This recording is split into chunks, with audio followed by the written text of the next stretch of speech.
Hello, hello, and welcome back to the 25 Days of Christmas. We hope you are enjoying this series. It's V here in front of the camera and Pam's behind the camera today. Hello. And today I bring you a very Christmassy recipe, and I'm kind of impressed with the colors. When I was putting it together, I was like, oh my gosh, perfect Christmas colors. Yeah. Green and red. And a great side dish. Yeah. This is a great, yeah. So this is my take on the green bean salad or the green bean casserole that you always find around the holiday time. And we are gonna make this 50-50, and we're gonna make this so good on the flavor that you won't even miss the other one that's put around holiday time. And I tell you, the flavor is really subtle, but it is delicious. And the reason it's delicious is because we're pairing it with red bell peppers. So the flavors, they come together really nicely. I hope you enjoy this video and sit back and relax, because everything will be in the description box below. Now, we would like to know from you, if you have a favorite green bean casserole recipe, send it to us down below so we can check it out. And while you're there, don't forget to subscribe. Now, as we jump into the recipe here, I have about 1.5 pounds of green beans. I picked it fresh. This is not the one that was in the bag. This one just looked more prettier and fresher, so that's what I grabbed. And I have 1.5 red bell pepper here.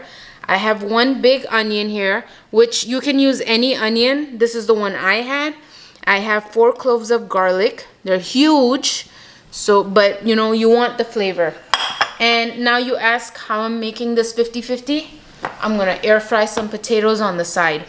But if you don't want air fried potatoes on the side, my suggestion is have the cauliflower mashed potatoes that we made and put that under this. It tastes delicious. My kids loved it.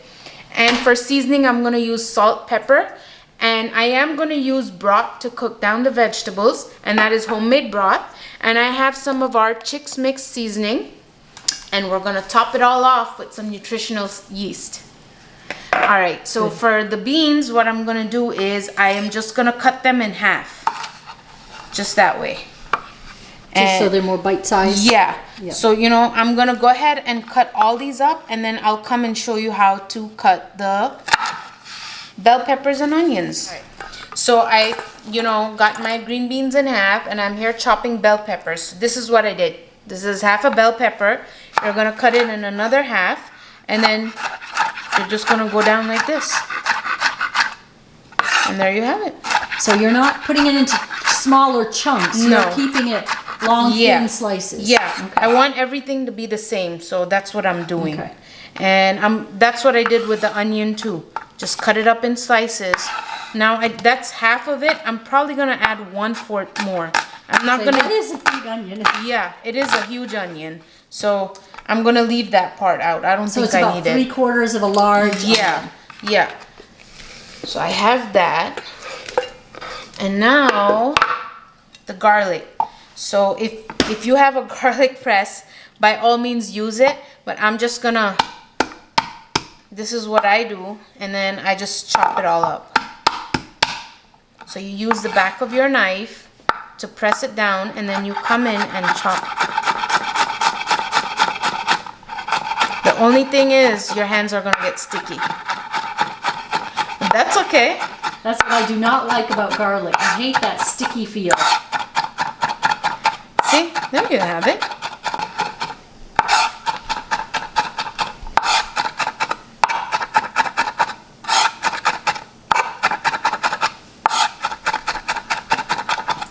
And you can keep going as fine as you want the garlic. For me, I think this is good enough.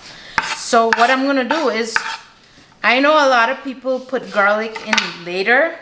For me, I put it in first. So I have my pan heating here, and I'm gonna add my garlic to it. So it's already hot. Yes. See that? That's the sound you want here. So as my garlic starts cooking, I'm gonna put my green beans in first. And I know it said the garlic burns faster, but we need that little bit of flavor in there, so. And that's what I'm gonna do now.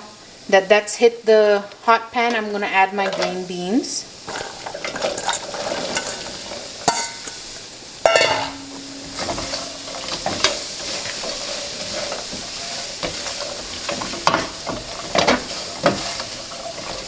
I'm gonna mix it around.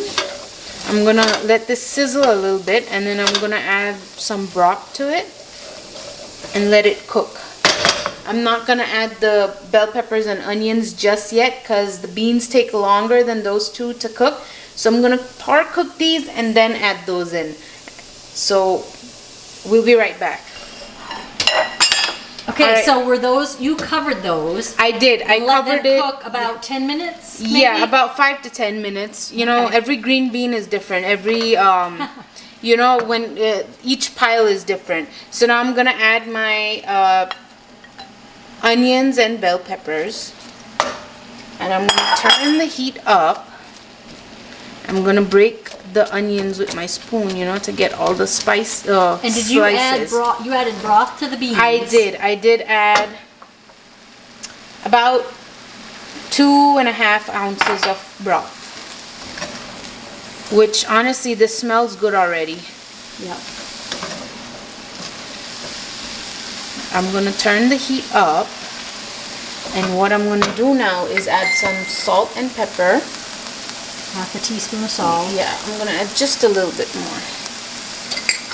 And Of course, you can adjust the salt to Yeah. your liking. And about a 1/4 teaspoon yeah, or pepper. half. Yeah. Half a teaspoon of pepper. Yeah. And then I'm gonna add my chix mix in here, which is our poultry seasoning. And look at that, isn't that nice and colorful? It is. I can smell that garlic. Yeah. So I'm gonna start with 2 teaspoons. That's probably enough in this dish, but I'll say 3. I'll do 3. 3 teaspoons. Yeah. And I'm gonna stir it up. Oh, you can really smell it now. Yeah. I It tell you. looks so bright and Yeah. cheerful and delicious. Smells so good. I wish you could smell it. Oh, one onion tried to escape. Very colorful. Yeah. And you know, the broth adds more flavor to it. And the seasonings just smells amazing, and it tastes really good too. And you don't need a creamy dish to feel Christmassy. You know, you can still have a healthy dish, feel good about it, and still enjoy Christmas. So what I'm gonna do now is put a little more broth in here to cook out the onion and the. So I put about a total of 4 ounces in here. So about a half a cup. Yeah. And I'm gonna let this cook for a minute or so, and then what I'm gonna do is come here, turn the heat on high, and then, you know, sear everything up. So right now you're going to turn it back to about Yeah. a medium heat. Yeah, about a medium. Cover it. For 5 minutes, let everything, you know, I want the veggies to cook through, and then I'm gonna come turn the heat up and, you know, get a little bit of color going on the bottom. All right, so now I could smell it. I could smell the entire thing sitting away from it, so I know And it's see, cooked. there isn't Yeah. much liquid in the bottom Yeah, there. You have and it. my green beans are fogging up. cooked, and my peppers and onions are cooked too. So I turn the heat up high, and I'm gonna dry up all the liquid here. And if you are having this on top of mashed potatoes, you want to leave some liquid in there. You know, it just makes the mashed potatoes that much better. But we are eating this alongside air fried potatoes. We just like the texture of something soft and something crunchy, so that's what we're gonna go for. But as you can see, the water is drying up. The broth, not the water, the broth. And the reason I use broth for this is because it just adds more flavor to it. So I'm gonna, It looks really good. yeah, and it smells really good too. Now I did try this recipe with soy sauce, but I didn't like the flavor so much. I thought the soy sauce was kind of gonna give it like a smoky flavor, but it didn't really. So I just like the subtle spices in this. I think that's way much more tastier than the soy sauce. Which, you know, we can give it a complete Asian flair, you know, make it a stir fry. That would be good too, but that's a different green Have bean. it with rice. Yeah, that's a completely different direction. But this is a good one to make and take with you, and you can see it wasn't really hard to make. It's really easy. And that way, if you're going to a potluck or a family dinner, you know that there's something there you can eat. Yeah. You know that this has nothing in it that Yeah. is going to be off your meal plan. You can stay on track. Bring yourself a baked potato, Yeah. or you know, if they don't Yeah. have just plain baked potatoes, and you can have this and a baked potato, Yeah. Or you know, you can make an entire dish, put mashed potatoes on, or this on the bottom and mashed potatoes on top, and kind of stick it under the broiler. Make like your own shepherd's pie. So there's so many ways to make a 50-50 pot and take it with you. And I feel like when you take something with you, people kind of appreciate it. So and then you can eat, and they can eat some, and yeah, you feel like you're part of the party. yeah, you don't feel left out. And I think a lot of people, when they see that you're eating healthy and staying on track, you kind of tend to inspire them. They're inspired by you. So I don't think we should hesitate that much. I think we should go for it. Put it out there. Yeah. Now all the water is pretty much gone. All the broth is evaporated. Broth, yeah. So I'm going to keep going just a little bit more. I'm trying to put the garlic on top so you can see the garlic.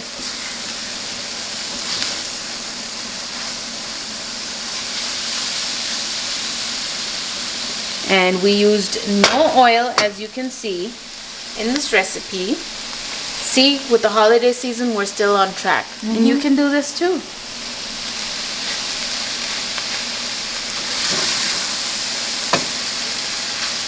Alright, I think that's good.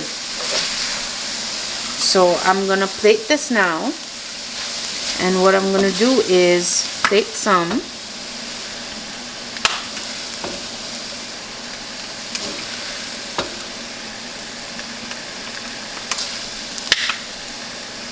and then sprinkle some nutritional yeast on top. Smells so good. Here you have it. It looks good too. See, it's not hard to stay on track, and you can do this. So give this recipe a try, give us a thumbs up, and tell us how you like it. And while you're there, head on over to kindredvegans.com and sign up for your newsletter. We will see you back here tomorrow. Bye for now. Bye.